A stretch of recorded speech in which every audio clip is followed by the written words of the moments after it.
Talvez você já tenha notado, ou talvez não, que até mesmo as práticas espirituais, como a meditação, elas podem, com o tempo, se tornar apenas mais uma atividade na longa lista de tarefas do seu dia. Agora é hora da minha prática de meditação. E assim ela se transforma em mais um item do seu fazer diário. Mas o verdadeiro propósito da meditação não é adicionar mais uma ocupação à sua vida. Ela existe para revelar o que está além de todo o fazer. Vivemos imersos numa cultura altamente condicionada pela ideia do fazer, e não apenas o fazer externo, como correr de um lugar para o outro ou digitar no computador. O próprio pensar é uma forma de fazer. Cada pensamento é uma ação. Então, quando você senta para meditar com a ideia de que está fazendo meditação, a própria mente já instalou um obstáculo. A expectativa de que algo precisa ser alcançado, de que um estado diferente precisa ser atingido. Mas e se a meditação não fosse sobre conseguir algo?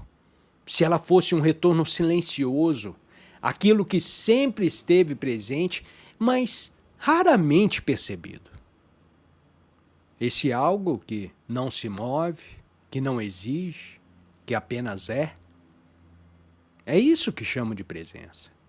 E a presença não é conquistada por esforço. Ela emerge quando o esforço cessa. A verdadeira meditação, aquela que transforma, não é uma técnica, embora técnicas possam nos levar até as suas bordas. A verdadeira meditação é o reconhecimento da presença que existe por trás de todos os pensamentos, por trás de toda atividade. Ela não está distante, ela não está escondida, ela está aqui e agora. Mas só pode ser percebida quando não estamos tentando alcançá-la. E aqui está o paradoxo mais uma vez. Você não pode se esforçar para ser presente. Você apenas percebe que já é. A presença não tem forma, não tem nome, ela é a base de tudo. E ao mesmo tempo, não é coisa alguma. Quando você para, quando há uma pequena brecha entre os pensamentos, essa presença se revela. Ela não precisa ser compreendida, ela precisa apenas ser sentida. O mais sutil é que essa presença não exclui o fazer, ela apenas não se perde nele. Você pode estar agitado, criando, resolvendo os seus problemas e ainda assim permanecer enraizado no ser. É aqui que a prática da presença se torna viva. Não apenas quando você está meditando formalmente, mas no meio da vida cotidiana.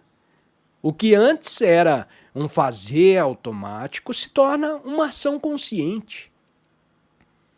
A maioria das pessoas acredita que o seu sentido de identidade vem das suas histórias pessoais, dos seus passados, dos seus pensamentos, das suas emoções, da sua posição social. Mas tudo isso é secundário. Existe algo mais profundo do que a personalidade condicionada. Existe uma presença silenciosa por trás de todas as formas. E essa presença é quem você verdadeiramente é. Quando você diz, eu sou, sem acrescentar mais nada, sem nome, sem profissão, sem título, sem papel, nesse instante você toca o ser. Essa consciência pura, anterior a todas as definições, é a base do seu verdadeiro eu. É nela que tudo mais se apoia. E é por isso que a espiritualidade não é essencialmente uma busca por algo novo, mas um retorno ao que sempre esteve aqui. Essa presença que você é não pode ser vista com os olhos, não pode ser tocada com as mãos, mas ela pode ser sentida. Ela é aquilo que permanece quando os pensamentos se aquietam. Ela é a quietude viva por trás do ruído. E uma vez reconhecida, ela nunca mais se perde completamente. Mesmo quando a mente volta a correr, há um fio invisível que o conecta ao ser. E com prática e entrega, esse fio se fortalece. Até que viver no agora não seja mais um esforço, mas seja a sua própria natureza.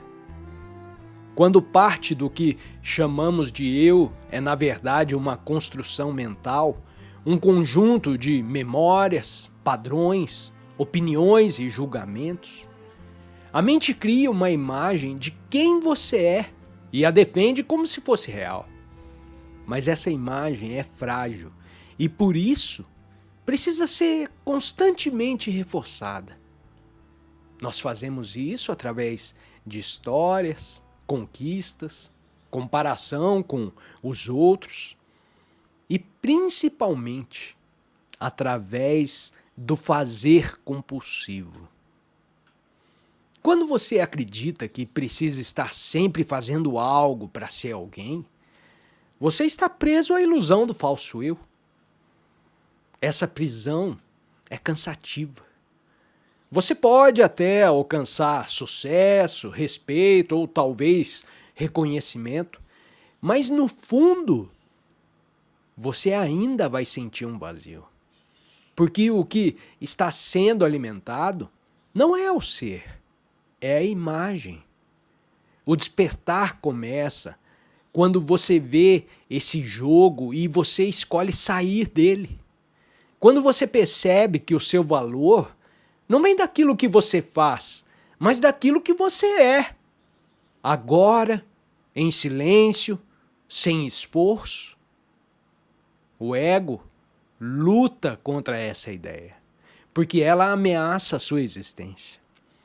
Mas algo mais profundo em você reconhece a verdade.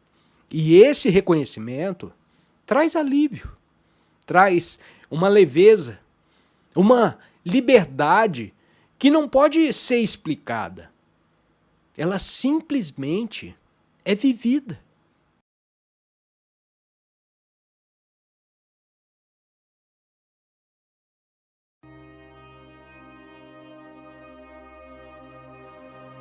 A verdade não é oriental nem ocidental. É a propriedade inerente de toda a alma que recebe o sopro da vida. Da mesma forma, a verdadeira igualdade do homem não está na igualdade social, política ou econômica, que as pessoas erroneamente imaginam que um dia chegará, mas na igualdade de cada alma diante de Deus e em sua igualdade para buscá-lo e conhecê-lo. Sem inteligência, é impossível entender qualquer coisa corretamente. Tudo deve ser julgado de forma inteligente por seus próprios méritos e não por afirmações infundadas ou opiniões de segunda mão. Se alguém não fizer um esforço para descobrir a verdade sobre todo e qualquer véu desconcertante, nunca conhecerá sua própria natureza real e vai permanecer a dispor de forças externas e escravo das circunstâncias. Desprezo por qualquer coisa sem investigação é o sinal de um homem iludido que vai chegar ao sofrimento. Uma estipulação dos ensinamentos orientais que deve ser enfatizada é que as instruções esclarecedoras só podem ser totalmente compreendidas se a pessoa as praticar regularmente em sua vida diária, após recebê-las de um guru. Alguém que possua a realização de Deus. a maravilhosa luz da verdade que conduz do mundo sombrio da matéria aos poderes celestiais da divindade, não é concedida casualmente e nem aceita sem esforço. E nenhum esforço deve ser considerado difícil demais para encontrar essa luz e segui-la. Todas as grandes religiões do mundo são baseadas em verdades universais comuns, que se reforçam em vez de entrar em conflito uma com as outras. Praticamente todas as formas de religião e os sistemas básicos de filosofia, em todos os lugares, se inspiraram nas antigas escrituras. Cada mensagem espiritual moderna de qualquer poder ou vitalidade é uma reafirmação em uma nova forma das verdades pronunciadas há séculos pelos sábios da Índia, conhecedores de Deus.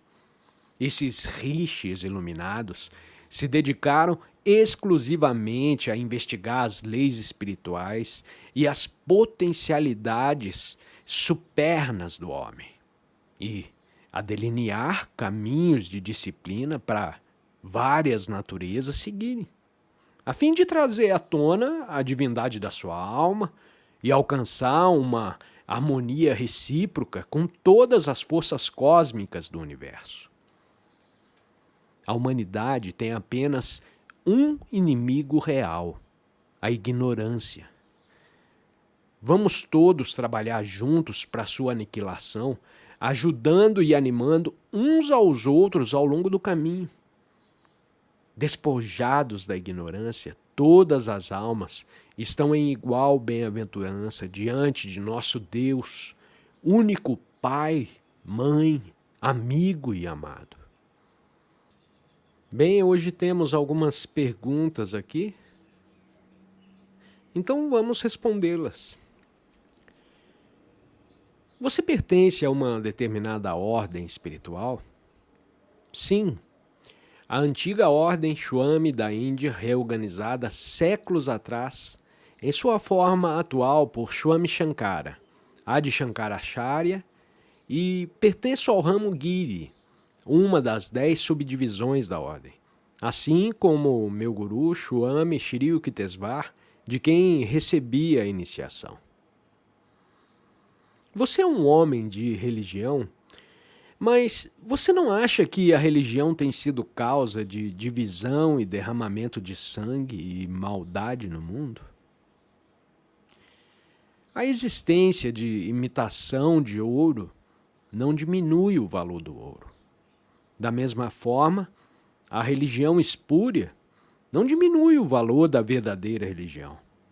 Aqueles que abusam do poder da religião, ou que apenas fingem seguir práticas religiosas para sua própria autopromoção, se tornam hipócritas e às vezes são perpetradores do mal. Eles são os malfeitores, não a religião. Aqueles que exemplificam a verdadeira religião, ou o Dharma, são uma fonte de elevação para o mundo, e eles próprios ficam para sempre livres da tristeza. A verdadeira religião consiste naqueles princípios pelos quais o corpo, a mente e a alma podem ser unidos a Deus. Em última análise, é o único Salvador que pode resgatar o homem de todos os males da terra. A religião por si é realmente necessária para a elevação do homem? Quando ele se junta a uma determinada fé ou ordem, ele não se circunscreve e assim acaba criando barreiras entre ele e outros credos? As religiões dogmáticas são atalhos. Às vezes até podem se tornar becos sem saída que não levam a lugar nenhum. Mas mesmo assim, uma religião dogmática, razoavelmente boa, pode levar o buscador sincero à estrada da verdadeira religião, que por sua vez leva a Deus. Essa estrada é o yoga, o processo científico pelo qual cada alma se reúne com o espírito. No Bhagavad Gita, a yoga é proclamada o maior de todos os outros caminhos, maior do que a devoção, a sabedoria e a ação correta. Yoga é a ciência de como o homem desceu do espírito para a carne e se identificou com o corpo, seus sentidos e suas posses. E como ele pode ascender a Deus.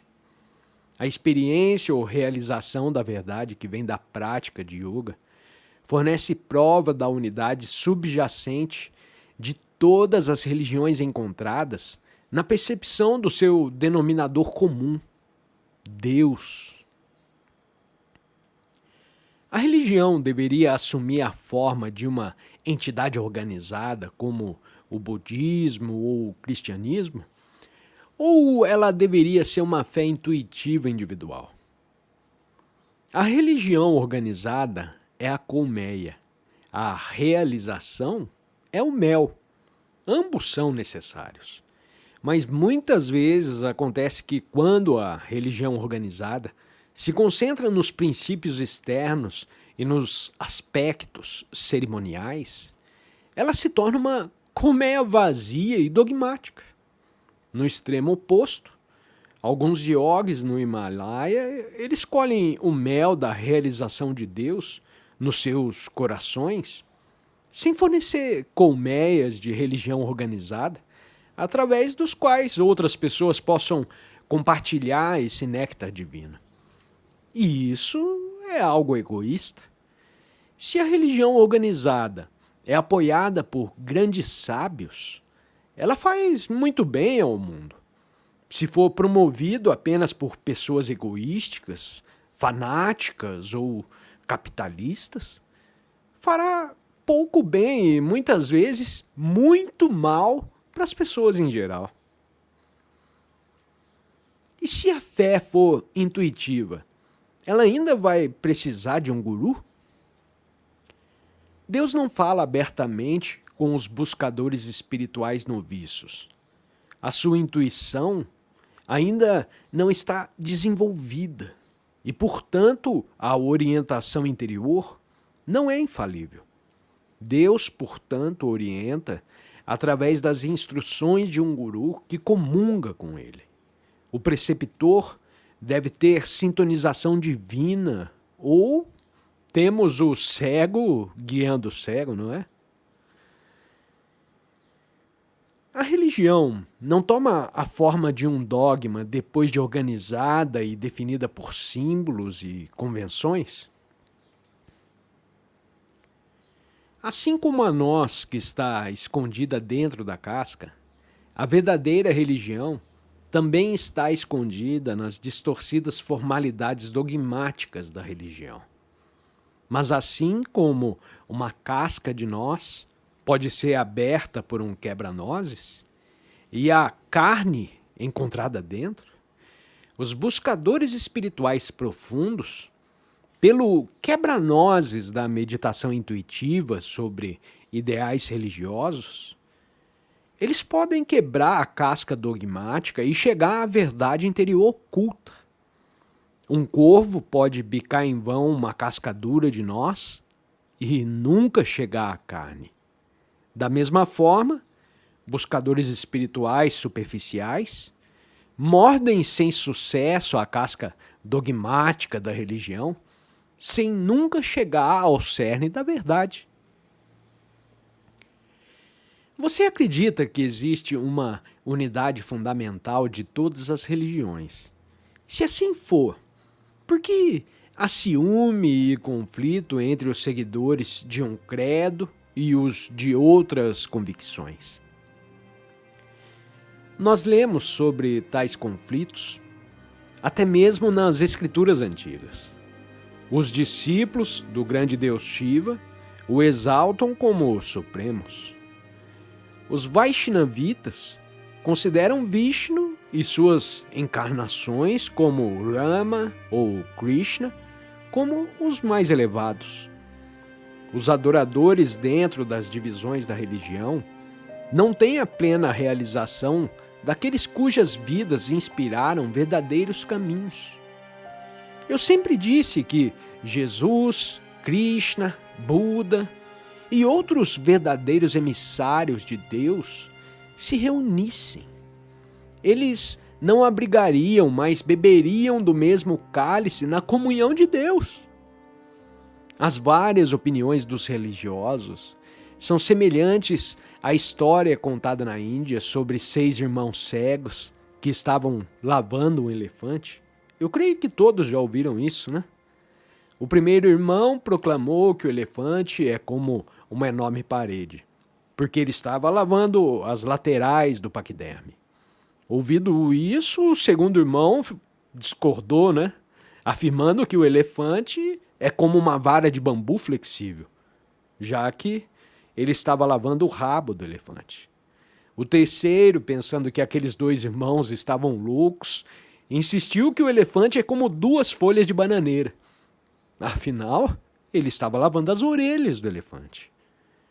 Ouvindo esses pronunciamentos absurdos, o quarto irmão os corrigiu com a sua definição triunfal de que o elefante é como um grande teto carnudo sustentado por 4 pilares. Ele estava lavando as pernas do elefante. O quinto irmão riu de todos zombeteiramente, pois para ele o elefante era apenas 2 pedaços de osso. Ele estava lavando as presas do elefante. Então, com a definição final, o sexto irmão sabia que todos estavam loucos.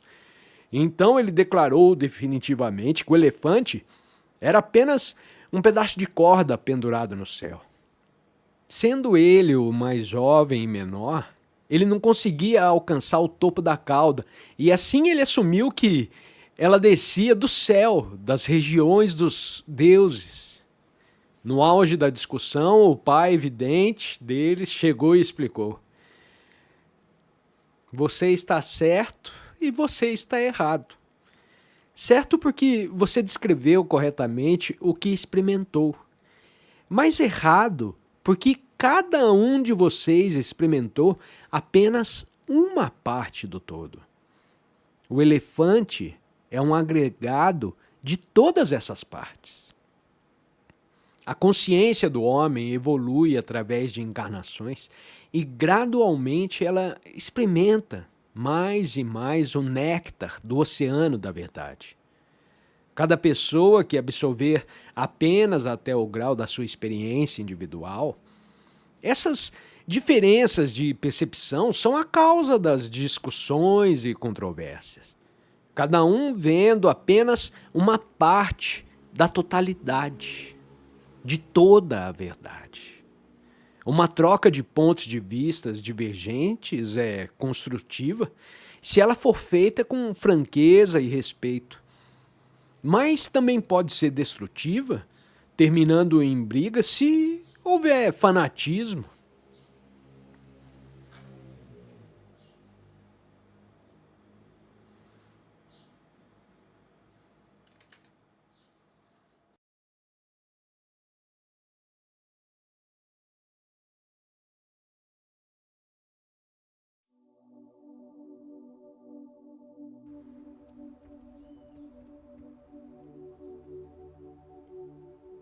A boa notícia hoje é que cultivar a presença não requer grandes rituais, nem horas de meditação isolada. Na verdade, é nos momentos comuns e muitas vezes caóticos da vida cotidiana que as maiores oportunidades de presença surgem. O segredo está em pequenos gestos, pequenas pausas, pequenas práticas que interrompem o fluxo automático da mente e abrem um espaço para o agora. Respirar conscientemente por alguns segundos antes de responder a uma birra de uma criança. Observar o próprio corpo ao segurar a mão da criança. Fazer uma refeição sem o celular por perto. Ou então simplesmente olhar nos olhos do filho por um instante, sem pressa, sem dizer nada. Essas ações, embora simples, carregam um poder profundo. Elas mostram à criança que o mundo interior é mais importante que a agitação exterior, que há um lugar de silêncio no qual se pode confiar, que o momento presente é suficiente. E aos poucos esse estado de presença começa a criar raízes, tanto em quem cuida quanto em quem é cuidado. A casa se torna um espaço onde o ser pode florescer, mesmo em meio à desordem, ao barulho, às tarefas. Você não precisa esperar as férias, o fim de semana ou então o dia certo para estar presente. Tudo começa agora, no simples gesto de parar, respirar e perceber. Pois, em última análise, a consciência que você cultiva hoje será o solo onde o seu filho aprenderá a crescer. Vivemos em uma cultura que valoriza o barulho. Opiniões, respostas rápidas, estímulos constantes. Tudo convida à ação e à reação. Mas aquilo que realmente transforma, muitas vezes nasce do silêncio. E isso é especialmente verdadeiro na jornada de criar e educar uma criança. O silêncio não é vazio, é espaço, é presença viva. É onde se escuta o que está além das palavras, onde se percebe o que não foi dito, onde se reconhece a necessidade oculta por trás de um comportamento difícil. Para a criança, o silêncio pode ser uma âncora, um momento de quietude compartilhada com um adulto. Comunica muito mais do que 1000 palavras. Não há nada a resolver, a provar ou a justificar, há apenas o ser. O silêncio também ensina algo que nenhuma aula pode oferecer: a arte de ouvir, de contemplar, de sentir. Ele convida a criança a repousar por alguns instantes fora do ruído da mente. E mesmo que de uma forma breve, isso pode marcar profundamente o seu desenvolvimento. Quando o lar oferece momentos onde o silêncio é bem-vindo, não como uma ausência de som, mas como uma qualidade de presença, ele se torna mais do que uma casa, torna-se um espaço sagrado. E à medida que aprendemos a valorizar esse silêncio, começamos a perceber que ele está sempre disponível. Não exige circunstâncias especiais, apenas um coração atento. Pois há uma sabedoria que só pode ser compreendida quando paramos de tentar ensinar. E esse é o espaço calmo e luminoso que o último capítulo dessa jornada começa a emergir. Como uma brisa suave após uma tempestade. Aquilo que deixamos para nossos filhos vai muito além do que se pode ver ou tocar. Mais do que bens materiais, palavras bonitas ou ensinamentos verbais, deixamos um campo energético, uma vibração silenciosa, uma frequência de consciência. A criança absorve esse campo muito antes de compreender conceitos. Ela sente se há pressa ou presença. Sente se está sendo realmente ouvida ou apenas tolerada. Sente se o adulto vive em conflito interno ou em paz com a vida. Isso se imprime nela como um código invisível, o legado mais poderoso que podemos transmitir. Esse legado não depende da perfeição.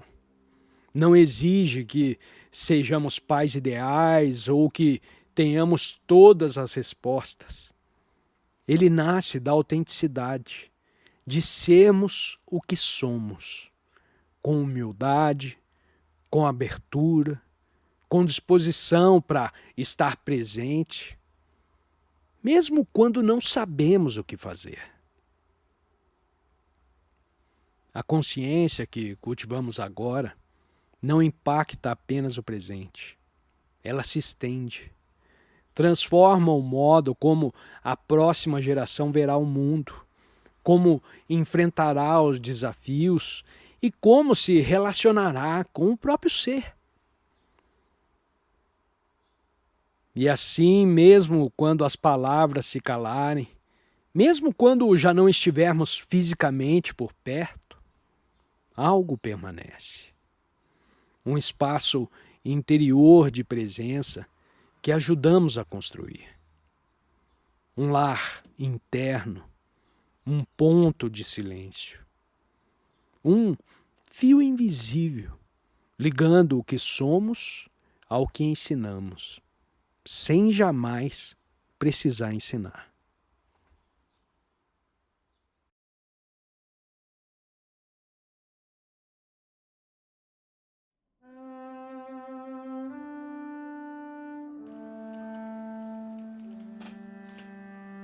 Nós vivemos condicionados a acreditar que o valor está nas coisas que acontecem, nos eventos, nas metas, nas conquistas. Mas o agora, esse momento simples, parece à mente quase sem valor. Por isso, quando o agora se apresenta sem drama, sem estímulo, sem algo para fazer, a mente o chama de tédio. Mas o que acontece se você não ouvir essa interpretação mental? Se em vez de buscar o próximo momento, você mergulhar mais fundo neste? No início pode parecer como encarar um vazio, mas à medida que você permanece, algo sutil começa a emergir. Uma sensação viva, silenciosa, quase imperceptível no começo. É como um campo de consciência que começa a brilhar por dentro. Você percebe sons com mais clareza. Você sente o ar em contato com a pele. O tempo parece desacelerar. E o mais importante, você não está mais esperando nada. Essa é a presença. Ela não depende do que acontece. Ela é o espaço onde tudo acontece. E paradoxalmente, quanto menos você exige do momento, mais ele te oferece. Você descobre que não precisa acontecer nada para que você se sinta completo. Para muitas pessoas, estar só é algo desconfortável. A ausência do outro parece revelar um buraco, um vazio. E então vem a pressa para preencher esse espaço. Seja com pessoas, com objetos, com vozes. Mas o verdadeiro propósito da solitude não é nos isolar, é nos reconectar. Quando você escolhe não fugir da solidão, ela se transforma. Ela deixa de ser uma ausência e se torna presença. Você não está sozinho, você está contigo. E nesse espaço silencioso, onde nenhuma identidade precisa ser mantida, você encontra algo que o barulho do mundo não pode te oferecer. A paz sem motivo. Nada externo está acontecendo, mas por dentro há uma plenitude. Você não sente falta de ninguém. Você não sente necessidade de provar nada a ninguém. Você não espera que algo ou alguém o complete. Porque naquele instante você já é inteiro. E é aqui que começa uma nova maneira de viver, não baseada em fuga ou busca, mas ancorada no ser. Quando deixamos de fugir do tédio e da solidão, o mundo começa a se apresentar de uma nova maneira. Não porque ele tenha mudado, mas porque a nossa percepção se torna mais silenciosa, mais ampla, mais viva. A árvore, que sempre esteve ali, agora parece ter uma presença mais intensa. Os sons ao redor já não são ruídos de fundo, eles se tornam parte de uma sinfonia sutil do momento presente. É como se a vida, antes obscurecida pela agitação da mente, começasse a se revelar em sua profundidade silenciosa. E tudo isso acontece não porque algo espetacular aconteceu, mas porque você se permitiu estar com aquilo que é, sem fugir, sem resistir. Nesse espaço de presença, até mesmo as emoções mais sutis se tornam visíveis. A ansiedade silenciosa, o impulso de distração, a leve inquietude. Tudo isso vem à tona. Não como problemas a serem resolvidos, mas como expressões passageiras da mente que está se desfazendo do seu velho condicionamento. Não é necessário lutar contra nada. Você apenas observa. E ao observar, você dissolve. Esse processo não é dramático. Ele é silencioso, quase que imperceptível. Mas é profundamente transformador. Pois a cada momento em que você escolhe não fugir, você se ancora mais profundamente no agora. E o agora, simples, nu, sem enfeites, é onde está toda a liberdade que você buscava em outro lugar.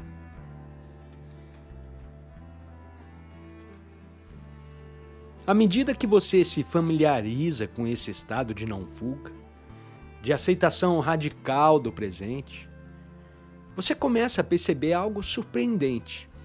Há uma paz que não depende de circunstância alguma. Mesmo que haja ruído ao seu redor, mesmo que os pensamentos ainda passem pela sua mente, essa paz permanece. Ela não é algo produzido, ela não é algo conquistado, ela é descoberta. Ela estava sempre ali, mas encoberta por uma agitação contínua da mente. E agora, ao se permitir simplesmente estar, essa paz se revela. E com ela vem uma nova compreensão. Você não precisa ser entretido para estar bem. Não precisa de constante movimento, de estímulo, de atenção externa.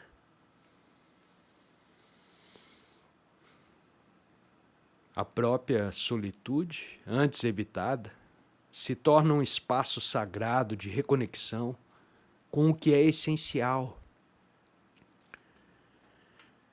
Quando isso acontece, até mesmo os momentos de silêncio parecem cheios. Há uma plenitude onde antes havia falta. Você não precisa mais correr atrás de algo para se sentir vivo. Você está vivo agora. E essa é a verdadeira riqueza.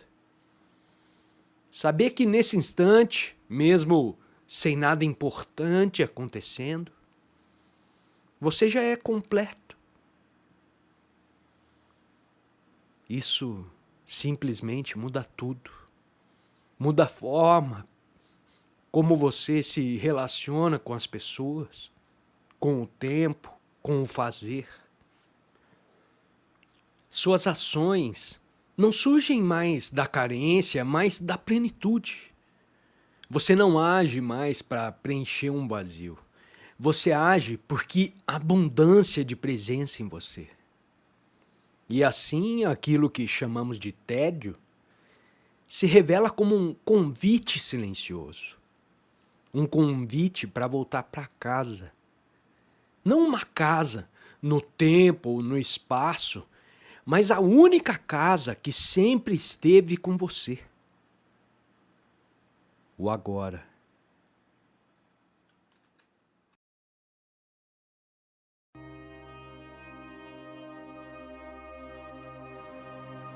Existe realmente um Deus, seja pessoal ou infinito, que cria e destrói o universo? O homem, em seu medo e ganância, não criou tal ser segundo a sua própria imagem, ao invés de um Criador divino ter formado o homem segundo a sua imagem?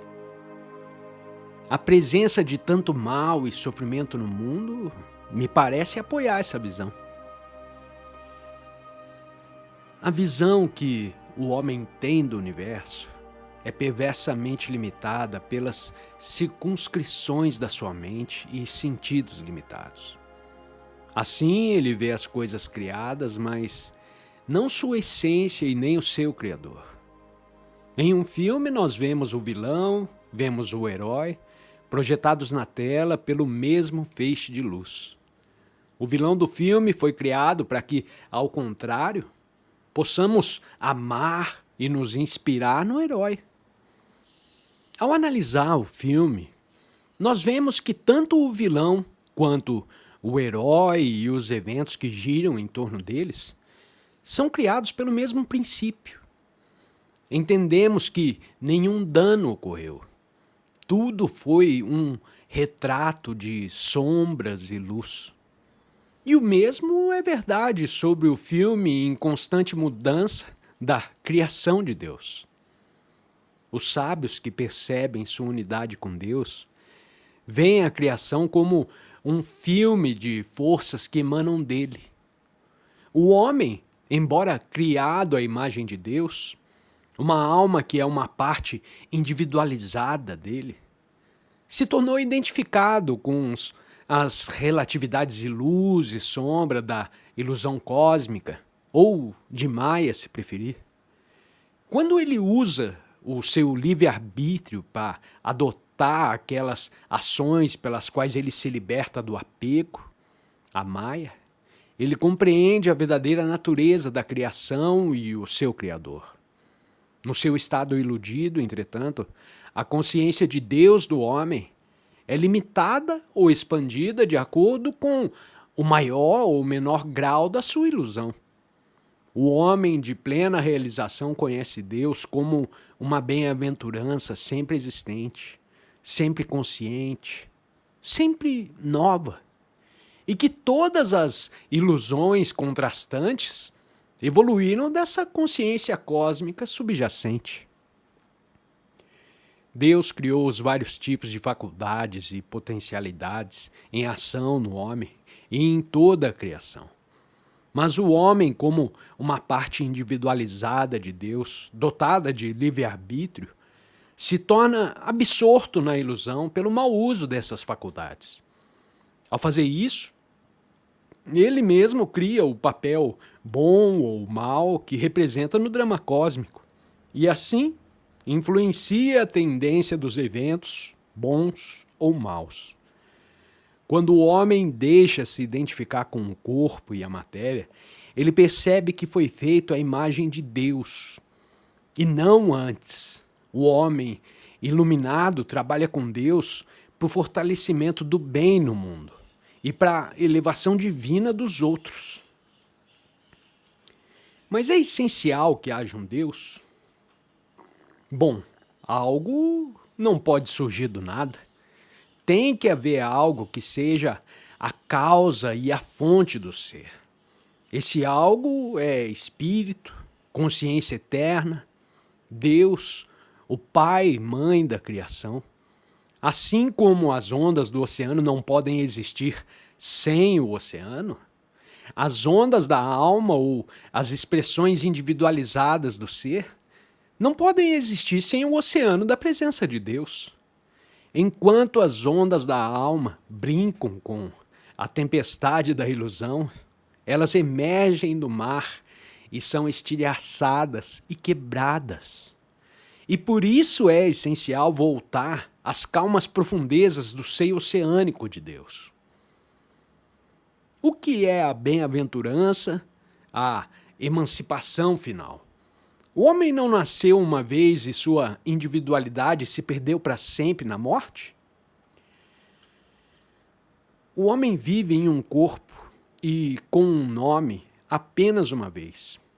Ele nunca reencarna novamente com a mesma forma e a mesma identidade. Uma pessoa pode usar uma vestimenta por algum tempo e depois descartá-la para nunca mais usá-la. Da mesma forma, a alma usa um corpo diferente em cada uma das suas muitas vidas, até que por meio da reencarnação e da evolução espiritual, ela ascende de volta ao espírito.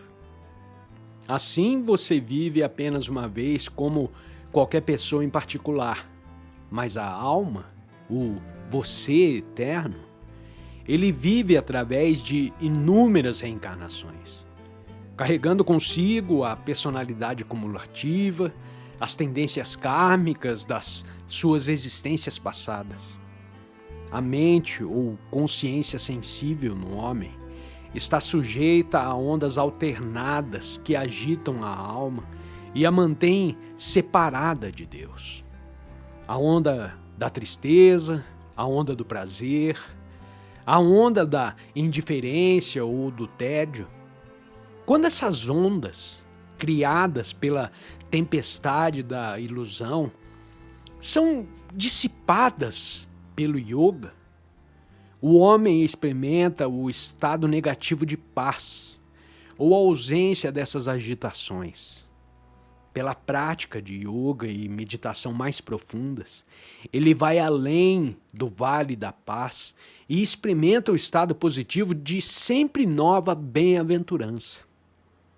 A tristeza, o prazer e a indiferença são experiências transitórias da alma encarnada. Mas o estado de bem-aventurança é a parte integrante do ser. E como tal, ele é eterno. Ele é sempre novo. Ele nunca envelhece. E uma vez tendo alcançado essa bem-aventurança, o homem nunca mais vai buscar outra coisa. Quando ele se reidentifica com a sua alma como uma bem-aventurança individualizada, sempre existente, sempre consciente, sempre nova, ele então se funde com a bem-aventurança do Espírito sempre existente. Mesmo quando uma gota retorna ao mar. E ainda assim essa individualidade nunca é perdida. Essa porção do Espírito retém eternamente a sua memória dessa existência individualizada. Pelo que vi no seu trabalho, eu sinto que você tem seguidores bons e dedicados. Você teve que fazer algum tipo de esforço para criá-lo? Um ímã faz algum esforço para atrair o ferro? Existe uma atração natural de acordo com a afinidade do ferro e a força do ímã. Obviamente, o ferro deve estar próximo o suficiente do ímã para ser atraído. E assim é a relação entre o guru e o discípulo. Trata-se de uma receptividade do discípulo e do poder espiritual do preceptor para inspirá-lo e aproximá-lo de Deus. Jesus disse: ninguém pode vir a mim se o Pai que me enviou não o trouxer.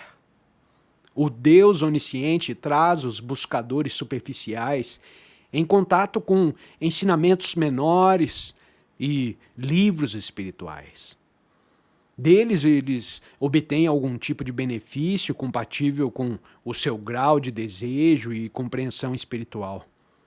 Mas os profundos buscadores de Deus são levados por ele a entrar em contato com gurus plenamente realizados, que são capazes de comungar com Deus e servir como canais na transmissão de orientação divina. É seu dever apresentar o devoto a Deus.